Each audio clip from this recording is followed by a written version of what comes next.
한국에서 열심히 단어를 외우고 미국에 가면 그래도 기본적인 대화 정도는 하겠지라는 생각을 했었는데요. 너무 희한했던 건 미국에서 영어로 쓰여진 전공 서적은 무슨 소리인지 좀 읽히기도 하고 의미도 알겠는데 오히려 실생활에서의 그 쉬운 대화가 불가능했던 상황에 엄청난 현타가 왔었습니다.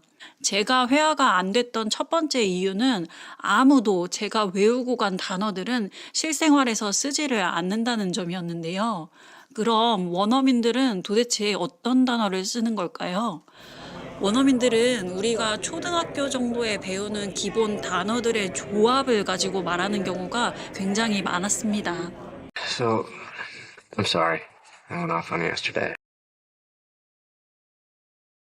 So, I'm sorry. I went off on you yesterday. 여기에서 우리가 모르는 단어가 있나요? 분명히 다 아는 단어인데 이게 도대체 무슨 뜻일까요? 여기에서는 went off, 즉 go off의 의미를 모르면 문장이 통째로 이해가 불가합니다. 특히 off의 의미를 우리가 단편적으로 불을 끄다 할 때 그 끄다라고만 알고 있을 시 절대로 알 수가 없게 되는 거죠. off 이것을 어디선가 떨어져 나가는 이미지로 생각을 해주세요. 그러면 go off라고 하면 어딘가 가다가 떨어져 나가서 경로가 이탈이 된 거겠죠. 내가 경로가 이탈이 된 거면 내 마음이 이렇게 정상적으로 평온한 상태로 가는 게 아니고 이 정신과 마음이 이탈이 되었다. 즉 화가 난 상태를 의미하게 된답니다. So I'm sorry. 그래서 내가 미안해. I went off. 내가 화내서 on you. 너에 대해 너에게 yesterday. 어제. 이렇게 의미를 확인할 수가 있겠죠. 그럼 go off. 이게 화나다라는 이 한 가지 뜻으로만 쓰일까요? 다른 예문을 한번 볼게요. So you're going off to Berkeley. I'm going off to Paris. So you're going off to Berkeley. I'm going off to Paris.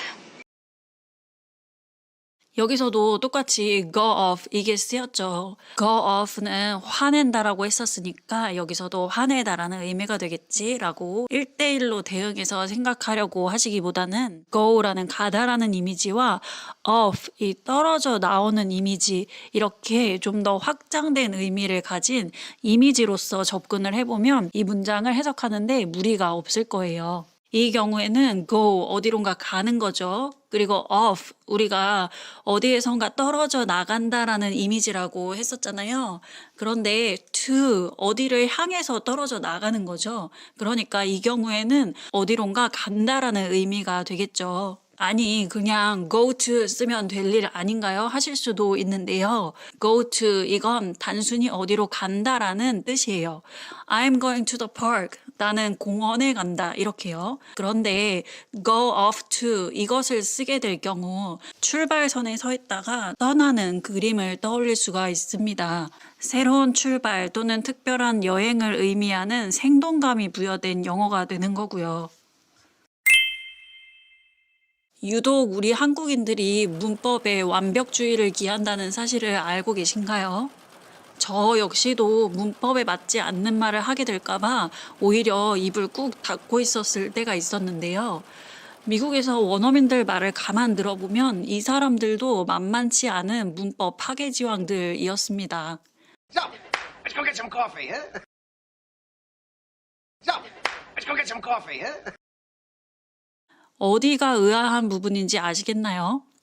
여기서 go 이것도 동사고 get 이것도 동사인데 동사 더하기 동사 구조잖아요. 이건 말이 안 되는 문법인데 회화에서는 정말 빈번하게 쓰이고 있었습니다. 자주 쓰는 몇 가지 예문을 더 볼게요. Come see this. Come see this. I'll go check. I'll go check. 원래는 동사와 동사 사이에 and 이게 들어가야 맞겠지만 and를 쓰지 않는 경우가 훨씬 많은데요. 이런 표현들은 사실 뭔가를 제한하거나 명령할 때 주로 나오는 구조이고요. 얘네들도 마음이 급해서 이렇게 and를 빼고 두 동사를 붙여 쓰는 게 아닌가 하는 생각도 해봤어요. 또 하나는 주어가 빠지는 경우가 굉장히 많았습니다. 영어의 핵심은 늘 주어 더하기 동사라고 배웠고 이건 거의 고정이라고 우리가 알고 있잖아요. 하지만 막상 원어민들 사이에서는 크게 의미 있는 주어가 아닌 건 거의 다 빼더라고요. 예를 들면 이런 거죠. Sounds good. 이거 많이 들어보셨죠? it이라는 주어 거의 안 쓰이고요. 또 누군가 다가와서 need help 이런 식으로 물어보면 사실 이거 do you need help 이거겠죠. do you라는 부분을 통째로 빼버리더라고요. 우리가 do you need help, do you need help 이렇게 이 고정된 것만 머릿속에 넣으려고 하면 do you가 없이 need help라는 말만 딱 들었을 때는 이걸 못 알아듣게 되는 경우도 많이 있답니다. 영어의 구조가 무조건 고정되어 있다라는 생각을 조금 덜 해주시는 게 필요할 것 같아요. 마지막으로 문법적으로 이게 뭔 말이야 싶었던 표현 중에 꼭 알려드리고 싶은 게 있었는데요. 먼저 영상으로 이게 무슨 의미일지 파악해보세요. How come you didn't tell me? How come you didn't tell me? 우리가 영어 문법이 완벽하게 이해돼야만 할 필요는 없어요. 영상에서 왜 말 안 했어? 이런 뉘앙스를 느끼셨다면 포인트를 아주 제대로 짚어내신 거거든요. 예문을 통해 좀 더 설명드릴게요. How come you didn't call me? 왜 나한테 전화 안 했어? 라는 의문문이잖아요. 근데 우리가 문법 시간에 의문문은 도치가 일어난다라고 해서 Why didn't you call me? 이렇게 didn't 이 부분이 앞쪽으로 나가죠. 근데 이 문장은 그게 아니란 말이죠. 우리가 아는 문법이 적용되지 않는 회화 표현인 거예요. 문법을 무조건 파괴하시라 이런 말씀을 드리는 게 절대 아니고요. 우리가 좀 더 느슨한 마음과 유연한 사고로 핵심 메시지의 전달이라는 것에 우선 초점을 맞추고 영어를 대하면 좋겠다는 걸 강조드리고 싶었습니다. 영어라는 언어를 떠올리면 직설적인 표현들이 많다고 생각을 했었는데요. 제가 직접 경험한 영어라는 언어는 굉장히 조심스럽고 사실은 배려를 담은 표현이 일상인 언어였습니다. 여러 표현들이 있겠지만 저는 이 would의 활용을 꼭 말씀드리고 싶어요. 사실 한국에 있을 때만 해도 would를 어떻게 어떤 때에 써야 할지 잘 몰랐고 이게 그렇게 중요하다고 생각한 적이 없었었는데요. 미국의 문화가 담겼다고 할 만큼 정말 중요한 단어고 회화상에서 정말 많이 쓰이는 단어 중에 하나입니다. 예문으로 한번 살펴볼게요. Who? You wouldn't know her. Who? You wouldn't know her. 처음에 who 하고 누구 이렇게 묻죠. 그랬더니 you wouldn't know her. 너는 아마도 그녀를 모를 거야. 이런 의미가 되겠죠. 여기에 would 이게 들어가는 건 너는 그녀 몰라 이렇게 확신에 차서 하는 말이 아니고 네가 알지도 모르지만 내 생각엔 좀 모를 것 같은데 요런 의미적인 뉘앙스를 포함하고 있어요. 그래서 상대방을 함부로 단정짓지 않는 상대방을 배려하는 뉘앙스가 담기게 되는 거죠. 이것과 같은 맥락에서 would it be okay 이렇게 시작하는 말들도 회화상에서 참 많이 들리는데요. 이 역시도 상대방이 괜찮은지를 단정짓지 않고 괜찮은지 아닌지 상대방의 기분을 살피는 배려가 담긴 표현이라고 볼 수 있겠습니다. Would it be okay if I get a picture? Would it be okay if I get a picture? 그래서 우리에게 이미 익숙한 표현이죠. Would you like something to drink? 이게 굉장히 공손한 표현이다, 정중한 표현이다 라고 우리가 학교에서 많이 배웠었는데요. 이 would you like 이라고 하면 상대가 무엇이 필요한지 아닌지를 살피는 뉘앙스가 담겨있기 때문에 공손한 표현이 되는 거죠. Would you like something to drink? Would you like something to drink? Would you like more time? Do I need it? Would you like more time? Do I need it? 오늘은 구동사와 원어민들의 문법 파괴가 일어나는 회화 표현들 그리고 would에 대한 것들을 간단히 살펴보았는데요. 너무 어려운 단어를 외워야만 영어가 되는 게 아니고 우리가 이미 기존에 알고 있는 단어들의 조합을 알아야 된다라는 거. 그리고 문법이 중요하기는 하지만 너무나도 문법 완벽주의에 빠져서 힘들어하지 마시고 특히 말하는 것, 회화상에서는 조금 더 느슨한 마음을 가지셔도 될 것 같아요. 마지막으로 말씀드렸던 부분은 영어는 직설적인 표현이다 이렇게 생각하셔서 I want, you will 이런 식으로 직설적인 표현을 자주 사용하시기보다는 영어라는 언어도 굉장히 배려가 담긴 언어이기 때문에 would라는 단어를 사용하셔서 배려가 담긴 말들 또한 연습을 해보시면 좋겠습니다. 요 3가지 정도 기억해 주시면 회화상에서 그래도 도움이 좀 되실 것 같아요. 오늘도 이 구동사와 또 문법이 파괴되는 회화 표현들 would 용법 관련해서 제가 워크지를 준비해 놨는데요. 네이버 영어 키윗의 카페로 오시면 받아보실 수 있으시니 아래에 링크 타고 오셔서 자료 받아가시고 공부해 보시면 좋을 것 같습니다. 영어는 듣는 게 중요할까요? 말하는 게 중요할까요? 우리 모두는 영어로 말을 잘 하고 싶은 욕구가 있죠. 하지만 언어를 불문하고 말을 잘 하려면 잘 듣는 귀가 우선되어야 합니다. 궁극적으로 우리가 원하는 건 영어로 상대방과 의사소통을 잘 하기 위해서인데요. 말이 왔다 갔다 하려면 우선 내가 상대방의 말을 제대로 알아들을 수 있어야 합니다. 그래야 거기에 맞는 말을 내가 할 수 있게 되는 거니까요. 영어로 말하는 것에 급급해서 단편적으로 원어민 표현을 한 줄씩 두 줄씩 이렇게 외우는 것은 제 개인적인 생각으로는 궁극적으로 영어 실력을 늘리는 데는 많은 도움이 되기는 어렵다고 봐요. 저도 이거 내가 외웠던 원어민 표현 오늘 한번 써봐야지 하고 나가서 사용해 본 적이 있는데요. 내가 외운 것을 한 문장 말하고 나니 상대방이 또 뭐라 했겠죠. 근데 문제가 그 말들을 제가 못 알아듣겠는 거예요. 그때부터 식은땀이 납니다. 저의 리스닝 실력이 못 따라와 준 거죠. 사실 내 실력은 그 수준이 아닌데 이 말을 쓰면 원어민처럼 보이겠지? 라는 생각으로 썼다가 제가 망신만 당한 거죠. 문법에 맞지 않는 영어를 말하더라도 내가 상대방의 영어를 이해하고 상대방의 질문에 적절한 대답이나 내용에 부합하는 말을 할 수 있다면 우리는 대화를 충분히 이어갈 수 있습니다. 하지만 내가 영어의 내용을 전혀 이해하지 못한 채로 문법만 완벽한 영어를 내뱉는다는 게 과연 무슨 소용이 있을까요? 그래서 말하기에 앞서서 우리는 영어를 잘 알아들을 수 있어야 합니다. 이것의 시작이 되는 공부가 집중듣기인데요. 집중듣기란 원서를 읽고 듣는 것을 동시에 하는 독서 방법입니다. 이때는 영어를 한국식으로 번역해서 의미를 파악하려고 하지 마시고 들리는 그대로 책을 따라 읽어나가야 하는데요. 이렇게 해보는 거죠. How many dresses did you say you had hanging up in your closet? How many dresses? 얼마나 많은 드레스들이 did you say? 네가 말했더라. You had. 네가 가지고 있다고. Hanging up.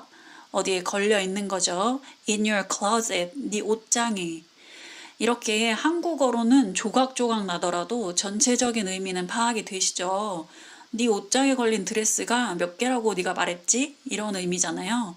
이렇게 완벽한 한국어로 재구성해서 이해하려고 하지 마시고 이미지를 떠올리며 영어를 순차적으로 따라가는 것이 매우 중요합니다. 이 방법으로 조금 더 읽어볼게요. 100 dresses. Obviously, the only dress Wanda had was the blue one she wore every day. So what did she say she had 100 for? What a story. 100 dresses, 100개의 드레스들. Obviously, 확실히, the only dress, 단 하나의 드레스인 거죠. 단 한 벌의 드레스. Wanda had, 완다가 가지고 있는 건 was the blue one, 파란색 하나인데 she wore every day, 그녀가 그걸 매일 입는데요. So what did she say? 그래서 그녀가 뭘 말하는 거야? She had 100 for. 그녀가 100벌 가지고 있다라는 건 for, 도대체 뭘 위해서 그렇게 이야기를 하는 거야? What a story. 그거 꾸며낸 이야기, 아주 굉장한 이야기구만. 이렇게 약간 비꼬듯이 이야기를 하고 있죠. 완다라는 소녀는 매일 낡은 푸른 드레스 한 벌만 입고 다니면서 집에는 드레스가 100벌이 있다라고 이야기를 하고 있는데요. 이 책은 뉴베리 수상작인 The 100 Dresses라는 영어 원서입니다. 글이 빡빡하지 않으면서도 상상력을 자극하는 아름다운 사파들이 많아서 마지막까지 잘 읽어낼 수 있는 책인 것 같아요. AR 지수는 5.4 정도로 윈피키드 다이어리와는 비슷하지만 윈피키드가 읽기 어려웠다 하시는 분들께는 이 책이 좀 더 쉽게 읽히실 수 있을 것 같아요. 모르는 단어가 나와도 맥락상 유추가 가능한 부분이 많아서 그랬던 것 같은데요. 제가 그렇게 느꼈던 문장을 한번 볼게요. 이 문장은 완다를 애잔하게 바라보는 메디라는 친구를 묘사한 부분입니다. She was poor herself. She usually wore somebody's hand-me-down clothes. She was poor herself 하니까 이 메디도 가난했다라는 거죠. She usually, 그녀는 주로 wore, 이거 wear, wore, worn의 과거형이죠. 입었었대요. Somebody's, 누군가의 hand-me-down clothes. hand-me-down 옷들을 입었다고 하네요. hand me down 하면 hand, 손이, me, 나에게, down, 내려오는 거네요. 그러니까 손에서 손으로 전해진 거죠. 이게 물려받은이라는 뜻이 되고 hand me down clothes 하면 물려받은 옷이 되겠죠. 그런데 이 완다가 어느 날부턴가 학교에 나오질 않아요. 완다에게 계속 마음을 쓰던 이 메디의 모습을 좀 더 볼게요. Somehow Maddie could not buckle down to work. Somehow 어쩐지 다소간 메디는 could not 할 수 없었다고 하네요. 무엇을? buckle down.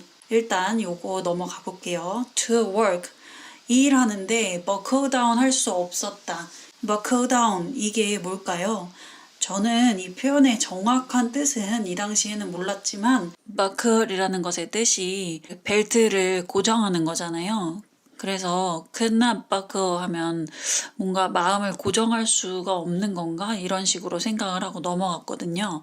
나중에 찾아보니 이 buckle down이라는 뜻이 집중하다라는 의미를 가지고 있다고 해요. 영어 원서를 읽어나가다 보면 이렇게 모르는 어휘나 표현을 문맥상에서 파악하고 넘어가는 경우들이 생기는데요. 이걸 통해서 영어의 구조와 흐름을 느끼시고 전체적인 내용을 이해하는 힘을 키우시는 거죠. 모르는 어휘나 표현은 바로 찾아보지 마시고 일단 표시를 해두세요. 즉시 찾아보고 싶은 마음이 크시겠지만 저도 이걸 참으려고 노력을 많이 하는데요.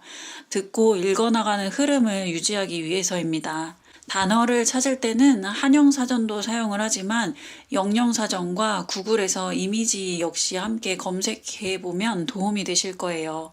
영어를 꼭 언어로만 이해하려고 하지 마시고 이미지로 검색했을 때 오히려 글로 이해할 때보다 훨씬 직관적으로 받아들일 수 있는 부분들이 많으니 영어 공부하실 때 이 방법도 한번 사용해 보시길 추천드립니다. 이렇게 집중 듣기로 꼼꼼하게 읽어나가시고 그 다음에는 책을 덮고 오디오만 들어보는 거예요. 집중 듣기를 제대로 하셨다면 듣기가 90% 이상 잘 들리실 거예요. 영어 유튜브 영상들을 보면서도 리스닝을 하는 편인데요. 꼭 리스닝 훈련을 위해서라기보다 제가 좋아하는 컨텐츠를 영어로 소비해 본다라는 느낌으로 시청하고 있어요. 제 계정 중 영어 키위새의 계정은 정말 영어만 소비하는 그런 계정으로 쓰고 있는데요. 알고리즘이 해외 컨텐츠나 영어 학습 관련 영상들만 띄워주고 있어요. 그래서 이 알고리즘 안에서 유튜브를 시청하기 시작하면 한두 시간 정도는 자연스럽게 영어 컨텐츠 안에서만 놀게 되더라고요. 이게 또 은근히 영어 듣는 귀를 뚫어줍니다. 제가 요즘 즐겨보는 채널 몇 개를 함께 소개해 드릴게요. 먼저 AskVin이라는 채널입니다. 원어민들을 상대로 말하는 법, 스피킹 강의를 하는 분인데요. 영어로 말을 할 때 발음이나 발성, 속도 이런 것들에 대해서 이야기를 해주고 있는데요. 영어를 여전히 배우고 있는 제 입장에서도 영어 말하기 때 이런 것들을 생각해서 하면 좋겠다 하는 꿀팁 같은 게 많이 나오니까 여러분들도 한번 확인해 보시면 좋을 것 같아요. I ended every sentence on a high pitch. I've been studying communication for the last 10 years, and I'm certain that I'm going to be able to help you solve all of your communication problems. So if I end my sentences on a lower pitch, watch what happens. I've been teaching communication now for the last 10 years, and I'm certain I'm going to be able to help you solve all of your communication issues. What a crazy difference! And that's just the ending pitch. If you're not aware and you keep ending on a higher pitch, like this, then everyone's going to question your authority. 두 번째 추천 채널은 빅think입니다. 각 분야의 전문가들이 나와서 10분 내의 짧은 영상으로 다양한 주제에 대해 이야기를 나눠요. 저는 주로 자기계발이나 행복, 심리 이쪽 관련된 내용으로 많이 보는 편인데요. 최근에 봤던 것 중 가장 인상 깊었던 영상을 조금 보여드릴게요. When I think about like the kind of motivating factors for me, you know, it's effort and, you know, talent and creativity and all that stuff, but I cannot underestimate how often I'm just driven by anxiety and fear.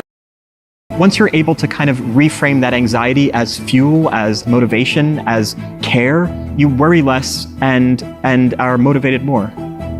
Hi, my name is Jesse Eisenberg. I'm known as an actor. I also write and direct. And I forgot the other thing that I was supposed to say because I was, sorry, shit. 마지막으로 소개해드리는 채널은 잭 에드워즈입니다. 책을 리뷰하는 채널이에요. 저도 영어 원서를 고를 때 이 채널을 많이 참고하는 편이에요. 유행하는 책을 소개하는 것뿐만 아니라 클래식한 책이나 또 올해의 책, 뉴욕타임즈 선정책 이런 식으로 정리해서 올려주는 영상들이 있어요. My name is Jack Edwards. The books that I've rated 5 stars so far this year. In fact, I would give these books 6 stars if I could, if that was possible. A classic, you already know what this is going to be. It's White Nights by Dostoevsky. You think you know love, and then you read White Nights. 저는 대개는 자막 없이 쭉 시청하는 편이지만 꼭 알아두고 싶은 말인데 듣기가 안 되는 부분, 이런 부분만 자막을 켜고 한번 확인을 해보고 넘어갑니다. 하지만 웬만하면 영어 영상을 볼 때도 원서 읽을 때처럼 흐름을 끊지 않으려고, 그러니까 중간에 자막을 켜고 멈춰서 확인하려고 하는 건 최대한 지양하려고 해요. 내용을 전체적으로 이해하는 데 더 포커스를 맞추고 있는 거죠. 그리고 영상의 댓글들도 꼭 확인해 보는데요. 이건 공부를 해야지 해서 확인한다라기보다는 영어 댓글도 읽어보시면 그 재미가 쏠쏠하거든요. 이렇게 영어의 재미를 느끼시고 몰입을 하시다 보면 영어가 넘어야 할 큰 산으로만 느껴지는 게 아니고 내가 즐거움을 느끼는 대상이 될 수도 있거든요. 그래서 영어 원서든 영상이든 여러분들이 재미를 느낄 수 있는 요소를 선택을 하시는 게 굉장히 중요하다고 생각을 해요. 리딩이나 리스닝만을 통해서 자동적으로 말하기까지 해결이 되는 것은 아닙니다. 말하기를 위한 연습이 분명히 필요해요. 하지만 인풋이 없이는 기초가 튼튼한 말하기를 하기 어렵습니다.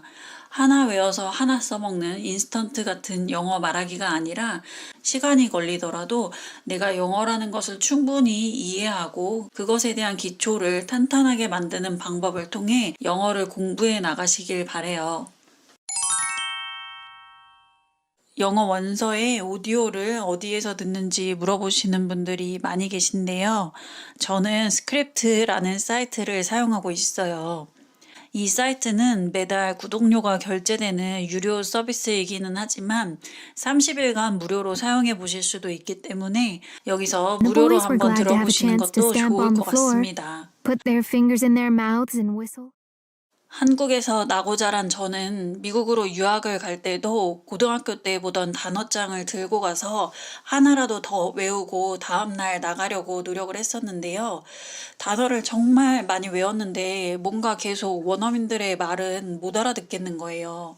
제가 외운 단어는 별로 쓰지도 않을 뿐더러 오히려 원어민들은 쉬운 단어를 쓰고 저도 그 쉬운 단어가 뭔지 들리기는 하는데 그리고 그 쉬운 단어의 각각의 뜻을 알기는 하는데 전체적인 의미를 모르겠다는 게 미치고 팔짝 뛰겠더라고요. 쉬운 단어를 조합해서 사용하는 게 훨씬 영어다운 영어라는 걸 깨닫는데 꽤 오랜 시간이 걸렸습니다. 그 중심에는 구동사라는 것이 있었던 거고요. 우리가 영어를 처음 배우기 시작할 때 비동사에 대해 공부를 하죠. 별거 아닌 것처럼 보였던 이 비동사가 전치사와 합쳐졌을 때 나오는 이 네이티브식 영어의 화력을 오늘 함께 보려고 합니다. I'm on it. I'm on it. I'm on it. I am 하니까 나는 on 뭐뭐 위에 it 그것의 위에 있다. 이런 말이잖아요. 이게 무슨 의미일까요? 우리가 그동안 on이라는 것의 의미를 on the table 이런 식으로 뭐뭐 위에라고 고정된 하나의 뜻으로만 알고 있었기 때문에 이런 쉬운 문장의 해석이 어렵게 다가옵니다. on이라는 것은 어떤 것에 접촉해서 계속 붙어있는 이미지를 생각해 주세요. 그래서 I'm on it 이라고 하면 내가 it 이것에 계속 붙어 있는 거잖아요. 계속 붙어서 뭔가 일을 처리하고 있다라는 의미가 됩니다. 혹은 내가 바로 거기에 붙을게, 내가 바로 처리할게 라는 의미가 돼요. The boss asked me to fix the issue and I'm on it now. The boss, 상사가 asked me, 나에게 요청을 했죠. 뭐 해달라고? To fix the issue, 어떤 문제를 해결해달라고. And I'm on it now. 그리고 내가 지금 거기에 딱 붙어 있다라는 거죠. 지금 일을 처리하고 있다라는 의미가 돼요. Can you send me the report? 보고서 보내줄 수 있니? 이렇게 물어봤을 때 I'm on it 이렇게 대답을 하면 바로 처리하겠다라는 의미가 돼요. 여기에서는 만약에 아직 처리가 안 돼서 일을 하고 있는 중이라고 할 때는 I'm working on it 이렇게 이야기하거나 I'm in the middle of it 이렇게 이야기를 해주면 아직 일을 하고 있는 중이라는 거고 바로 물어봤을 때 I'm on it 이라고 얘기하면 바로 처리할게, 내가 할게 이런 의미가 된다라는 거죠. 우리 전치사 on을 봤으니 이번엔 off 이걸 알아볼게요. I'm off to work. I'm off to work. I'm off to work. 나는 off, 끈다. to work, 일하러. off, 이걸 불을 끄다 라는 느낌으로만 알고 계셨다면 이번에는 떨어져 나간다라는 그림으로 생각해 주세요. I am off, 내가 떨어져 나가는 거예요. to, 어떤 방향이 나오죠. 어디로 떨어져 나가냐 하면 work, 사무실로. 그래서 나 사무실로 일하러 가 이런 뜻이 되는 거고요. I'm off to work now, so I will see you in the evening. I'm off to work now. 나 지금 일하러 가. So, 그래서 I will see you. 내가 널 볼 건데 언제 보냐 하면 in the evening. 저녁에 볼 거야. 나 지금 사무실에 가니까 우리 저녁에 보자. 이런 말이 되겠죠. 미국에서 많이 듣던 표현 중에 나 요즘 이거에 완전 빠졌잖아. 이런 말을 할 때가 꽤 많았는데요. 한국인이었던 저는 I love it. 혹은 I like it so much 이렇게 love나 like 이런 동사랑 매치시켜서 말을 떠올리려고 했었는데요. 원어민들은 이 역시도 비동사와 전치사로 끝내버리더라고요. 이렇게요. I'm into it. I'm into it. I'm into it. into라는 전치사는 어디엔가 안에 들어가 있다라는 그림이 그려지는 전치사잖아요. 그래서 이걸 쓰면 내가 그 안에 완전히 들어가 있다, 푹 빠져 있다, 좋아하고 관심이 있다 이런 의미가 된답니다. I started watching that new series and I'm really into it. I started, 나는 시작을 했죠. 뭘 시작했냐면 watching, 뭘 보기 시작했네요. That new series, 시리즈물들을 보기 시작한 거예요. And 그리고 I'm really into it, 나 진짜 거기에 빠졌잖아. 이렇게 되는 겁니다. 이 TV 시리즈물 본다라는 이야기가 스몰 토크 할 때 많이 나오기도 하는데요. 나 요즘 그거 정주행하고 있어. 이런 말도 많이 하시죠. 구동사는 아니지만 이걸 표현하는 말이 있어서 하나만 알려드리고 갈게요. 원어민들이 굉장히 자주 쓰는 표현 중에 하나거든요. 바로 binge watching이라는 표현입니다. I'm binge watching that series. 이렇게 이야기를 하면 나 그 시리즈물 정주행하고 있어. 새벽까지 잠도 못 자고 페인될 때까지 완전 빠져서 봤어. 이런 이야기를 할 때 binge watching이라는 말을 써요. 여기 쓰인 binge라는 게 뭔가 폭주할 때 쓰는 표현이거든요. 그래서 폭식이라는 말을 할 때도 binge eating이라고 많이 사용을 해요. I need to stop binge eating when I feel stressed. It's becoming a bad habit. I need to stop. 나는 멈출 필요가 있어. Binge eating. 그 폭식하는 걸. 언제? When I feel stressed. 내가 스트레스 받았을 때. It's becoming. 그건 무언가가 되고 있는데 a bad habit. 아주 나쁜 습관이 되고 있다는 거죠. 우리 다시 비동사와 전치사 조합으로 돌아와 볼게요. 이번에 원서 속에서의 구동사 표현을 한번 살펴볼 텐데요. 너무나도 유명한 영어 원서 입문의 필독서죠. 윈피키드 다이어리에서 한 문장 가져와 봤어요. I was up all night. 이게 어떤 의미일까요? I was up. 나는 일어나 있었다는 거죠. All night. 모든 밤을. 그러니까 밤새 깨어 있었다는 말이 됩니다. 보기에는 엄청 쉬운 문장인데 약간 뭔가 새로운 느낌이 들지 않으시나요? up. 이 전치사를 단순히 위로라고만 생각하지 마시고 수면 아래에서 쓱 올라와서 어떤 자리에 딱 고정되고 종결되는 느낌의 이미지를 생각해 주세요. 그래서 I was up 이라고 하면 내가 쓱 일어나서 어떤 자리에 딱 깨어 있었다는 느낌이 되는 거죠. 이 문장이 들어간 전체 문장을 볼게요. Well, I was up all night, tossing and turning over this rowdy situation, but I finally made up my mind. Well, 글쎄, I was up. 내가 깨어 있었잖아. All night, 밤새. Tossing and turning. 여기서 tossing and turning 이라고 하면 잠을 못 이루고 뒤척거리는 모습을 tossing and turning 이라고 하거든요. 그래서 뒤척거렸던 거죠. 왜 그랬냐면 over this rowdy situation. 이 rowdy 친구죠. 친구 상황에 대한 걸 생각을 하느라 이 tossing and turning 뒤척거리며 밤을 샜다고 하죠. But 하지만 I finally 나는 결국 made up 뭔가 만들어서 고정한 거죠. My mind, 내 마음을. 여기에서도 made up 이라는 부분이 나와요. 여기에서 up 역시도 쓱 위로 올라와서 어떤 정점에 딱 그러니까 마음을 딱 먹었다라는 이야기가 된답니다. 그래서 우리 give up 이거 포기하다라는 이야기잖아요. give 하면 내어주는 거죠. 근데 up 완전히 딱 최종적으로 종결의 의미로 내어주는 거예요. 그러니까 이 give up 이라는 게 다 포기한다라는 의미가 된다는 거죠. 오늘 비동사와 전치사 조합의 구동사들을 살펴보았는데요. 아는 단어들인데 조금 새롭지 않으셨나요? 이미 우리가 가지고 있는 영어 자원들의 조합에 대한 공부, 이 구동사를 공부하신다면 영어다운 영어를 하시는데 훨씬 더 가까워지실 거예요. 오늘은 이 비동사와 전치사 조합의 구동사 워크지를 공유해 드리려고 하는데요. 빈칸 퀴즈 형식과 full sentence 이거 외워서 직접 써보실 수 있도록 준비했으니 이 문장을 입으로 이야기하시면서 그리고 써보시면서 외워보시면 미드, 영화, 원서에서 귀에 쏙 들어오는 걸 느끼실 수 있으실 거예요.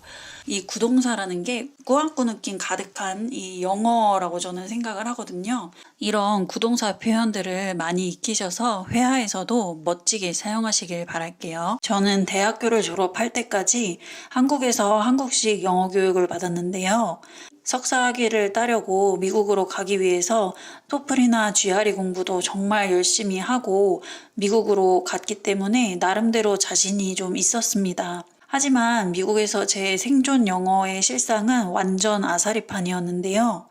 지금 생각해보면 너무나 당연한 거긴 한데 현실에서는 내가 외운 말이 그대로 나오는 게 아니잖아요. 내가 모르겠는 말이 인지됐다. 이러면 이때부터 머릿속에 하얘지고 그 뒤쪽의 말들은 아예 들리지도 않더라고요. 처음에는 너무 혼란스럽고 그래서 진짜 아무것도 못 알아들었었는데요. 그때 제 마음은 영어를 알아들으려면 한 톨도 빠짐없이 알아들어야 한다라는 강박이 좀 있었던 것 같아요. 영어로 말하는 건 역시도 하나도 틀림없이 제대로 말해야 한다는 강박에 사로잡혀서 많이 힘들었고요. 영어를 못 알아듣고 말도 못하지만 어쨌든 살아야 했기에 눈치라는 게 힘을 발휘하기 시작했습니다. 제각각인 상황에서 아무리 문장 구조가 계속 바뀌고 여러 수식어가 붙어도 키워드, 핵심어가 뭔지만 파악이 되면 나머지는 그냥 흘려보냈어요. 어차피 잘 들리지도 않았고요. 내 에너지를 영어 키워드를 찾는 데만 집중을 시켜본 거예요. 키워드를 찾아내잖아요. 이러면 영어의 반 이상을 먹고 들어가더라고요. I stopped by Dad's after work. I stopped by Dad's after work. I could probably stop by after work. I could probably stop by after work. Can I stop by later? Can I stop by later? 같은 표현이 서로 다른 문장 속에 들어가 있죠. 여기에서 키워드가 뭔지 혹시 캐치하셨나요? 여기서는 stop by 이게 핵심 키워드였습니다. stop by 이건 어디에 들른다라는 의미인데요. 우리는 stop 이걸 멈추다, by 이건 무엇에 의해서라고 알고 있잖아요. 이 둘이 합쳐져서 왜 들르다가 될까요? 여기에서는 by의 개념을 좀 더 확장된 이미지로 갖고 계셔야 하는데요. by는 뭔가의 곁에 있는 것, 그 곁을 지나가는 것의 의미를 가지고 있어요.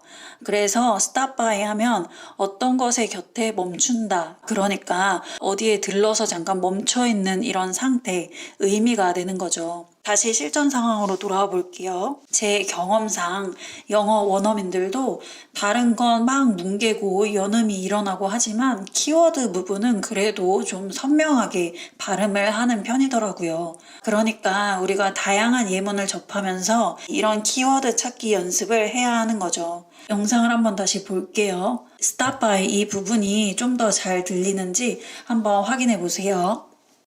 I stopped by Dad's after work. I could probably stop by after work. Can I stop by later? 지금 한국에 계신 거라면 영어 영상이나 원서를 통해 이런 표현들을 꾸준히 인풋해 주셔야 합니다. 인풋이 되고 나면 이것을 적극적으로 나의 것으로 소화시켜야 되고요. 내 것으로 소화시킨다는 건 어떻게 한다는 걸까요?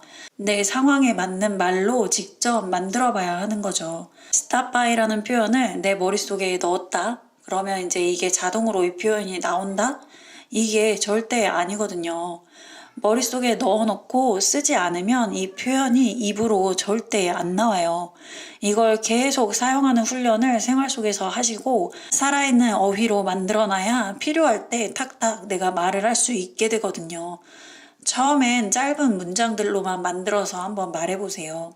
I'm going to stop by the new store. I'm going to, 난 뭐뭐 할 것이다. stop by, 우리 오늘의 키워드 핵심어죠. stop by, 들를 건데 어디에 들르냐 하면 the new store, 새 가게에 들를 거야. 이런 식으로 말이죠. stop by를 이용해서 계속 중얼중얼 한번 해볼게요. 우리 이번엔 장소만 좀 바꿔볼까요? I'm going to stop by the coffee shop. 커피숍에 들를 거야. 이러면서 문장에 또 변형을 한번 줘볼게요. 부정문으로 가볼게요. I'm not going to stop by the coffee shop. 이렇게 되겠죠. 커피숍에 안 들를 거야. 이런 말이 되겠고, 요번엔 그럼 시제를 한번 바꿔볼게요. I did not stop by the coffee shop. 나는 커피숍에 안 들렀어. 이렇게 되겠고, 이걸 의문문으로도 해볼게요. Did you stop by the coffee shop? 너 커피숍에 들렀었어? 이렇게 물어보는 거죠. 그럼 이번엔 뉘앙스를 조금 바꿔볼게요. Can you stop by the coffee shop? 너 커피숍에 들를 수 있니? 이렇게 되겠죠. 짧은 문장들을 가지고 연습을 해봤는데요. 지금 저랑 요 정도만 연습을 해보셨잖아요. 이 정도만 연습을 해도 이제 이 표현이 여러분들 귀에 꽂히기 시작할 거예요. Oh, hey Chandler, we stopped by the coffee shop and ran into Ross. Oh, hey Chandler, we stopped by the coffee shop and ran into Ross. 영상 속에서의 stop by 이제 좀 캐치가 되시죠? 이것과 더불어서 문장을 길게 늘리는 연습도 한번 함께 해볼게요.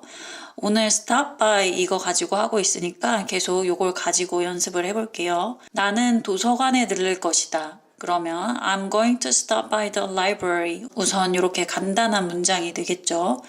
그리고 이 뒤쪽으로 내가 하고 싶은 말들을 좀 더 덧붙이기 시작을 하는 거죠. 아이를 데리러 가기 전에 도서관을 들를 거라고 해볼게요. I'm going to stop by the library before picking up my kid. 왜냐하면 내가 책을 반납해야 되거든요. I'm going to stop by the library before picking up my kid to return the book. 근데 그 책은 어제 내가 다 읽은 책인 거죠. I'm going to stop by the library before picking up my kid to return the book that I finished yesterday. 원서를 읽고 필사를 하면서도 그 안에서 내가 쓸만한 말이다 싶은 것들을 발견할 때마다 저는 따로 메모를 해두는 편인데요. 이때 반드시 예문을 함께 작성해 둡니다. 제가 필사하는 책에서 이런 문장이 있었어요. Train yourself to avoid gossip and you won't get pulled into it. Train yourself, 너 스스로를 훈련해라 이런 말이죠. 뭐 하기 위해서? To avoid, 피하기 위해서. gossip, 가십거리, 그런 소문 이런 거죠. 소문을 피하기 위해서 너 스스로를 훈련해라. And 그리고 나면 you won't, 너는 뭐뭐 하지 않을 건데 get pulled into it. 여기서도 쉬운 단어죠. get pulled into, 이 의미가 어떻게 될까요?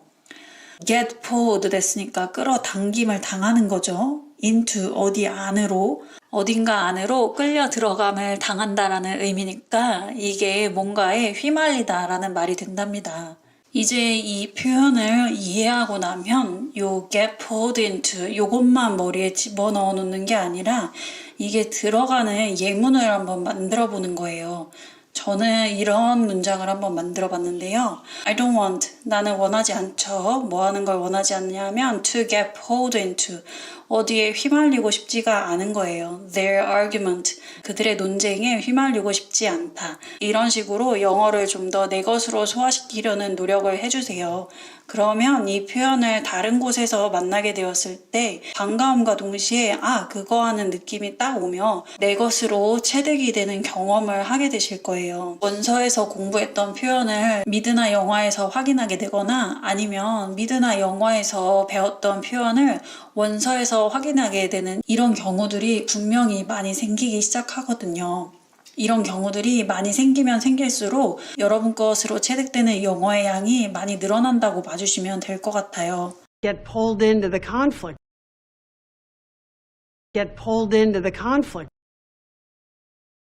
I'm sorry you got pulled into this. I'm sorry you got pulled into this. Love to, but I just got pulled into something.